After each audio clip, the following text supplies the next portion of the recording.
Ben McKee, Patrick Brown, Go Vols 247 here in Neyland Stadium following Tennessee's big 44-6 win over Kentucky, in which Tennessee's offense did what Tennessee's offense does.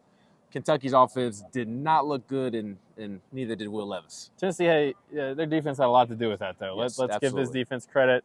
That group has taken its lumps a lot of times this season. It deserves all of the credit and all of the praise it's going to get tonight because just an excellent game plan from Tim Banks. You're seeing individual improvement from guys. You're seeing collective improvement from guys.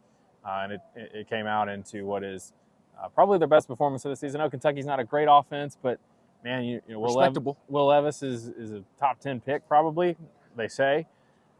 Chris Rodriguez is one of the best running backs in this league, and he was a non-factor after maybe the second drive. So Tennessee's defense shut them down. 3 turnovers by a couple new cornerbacks that haven't played a whole lot, but that's just what this Tennessee team seems to do is just plug in guys and keep on rolling. Yeah, and we're going to start with the secondary because I think that was the biggest difference maker on the defensive side of the ball. The front seven did a great job of generating pressure. Byron Young had 2 sacks. I believe they finished with 4 total. But the secondary, the biggest difference, I've been the one shaming them all year long. I'll be the first to admit it. They were awesome tonight. And they weren't even healthy. Their top guys, arguably, didn't even play. But as you alluded to, Danico Slaughter steps up and plays corner. He comes up with an interception. Brandon Turnage had an interception as well, playing opposite of him. Jalen McCullough was back and had some nice tackles. Trayvon Flowers, a couple missed tackles early, but bounced back with some nice tackles. That secondary was the difference tonight. Yeah, Wesley Walker, too, is a guy who made a couple of tackles for loss in the second half. McDonald. Tamarick McDonald could have had a pick 6. So the story for me, though, is Slaughter, because here's a guy that we saw running with the first team defense in warm-ups. We're like, he's a corner.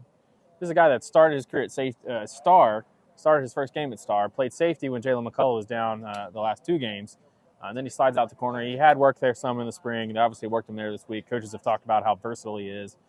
He had some good stuff to say after the game about how he likes safety more, he likes to hit.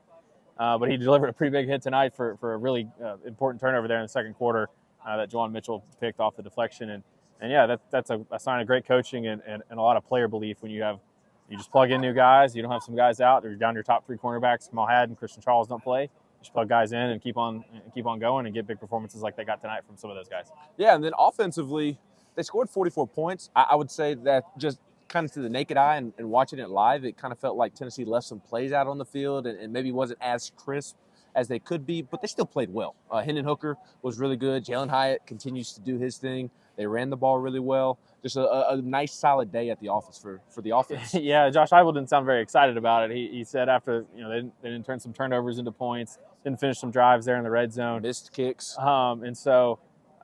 But that's just what this offense does. Kentucky came out trying to say we're not going to go a big place at 2 high safeties, daring Tennessee to run the ball. Tennessee went on a couple of methodical drives in the first half. I think a 15-play drive, an 8-play drive. And that's just what this offense does. Whatever you try to do, whatever you throw at them, they're just going to pivot to whatever else they can do. And they'll still get Jalen Hyatt wide open for 2 long touchdowns to break Tennessee's single-season record. So whatever teams are throwing at this offense, doesn't matter. They're still rolling, and they get Cedric Tillman back. They'll get him healthier next week. So things are looking up, and I mean, who's stopping this group right now? Yeah, and Josh Heupel said afterwards that Cedric Tillman was on a bit of a pitch count, and which makes sense. You didn't need Cedric Tillman to have a big night, but it sets up for a big one next Saturday in Athens. And that Georgia defense isn't what it was last year, but it's still going to be a big-time test. And you're playing for all the marbles essentially this week, and assuming you don't lose when you're not supposed to after Georgia, you're probably playing to go to Atlanta next Saturday. Yeah, and Georgia's still got a couple games. They got to go to Kentucky. I think they got to go to Mississippi State. We'll see how they do on the road. They didn't play great on the road against Missouri earlier in the season. I think Tennessee's going to be number 1 in that game, going into that game. I think the College Football Playoff Committee ranking will come out on Tuesday, first time. I think Tennessee's got the best resume right now with 5 wins against ranked teams. The haters will say, Florida's got 4 losses, Pitt's got 4 losses, Kentucky's got 3, but Tennessee can help that. They were just playing these teams when they played them. So I think they'll be number 1. Georgia will probably be number 1 in the polls. That'll be a weird sort of matchup. I don't know if Georgia will take any motivation if Tennessee is ranked number 1.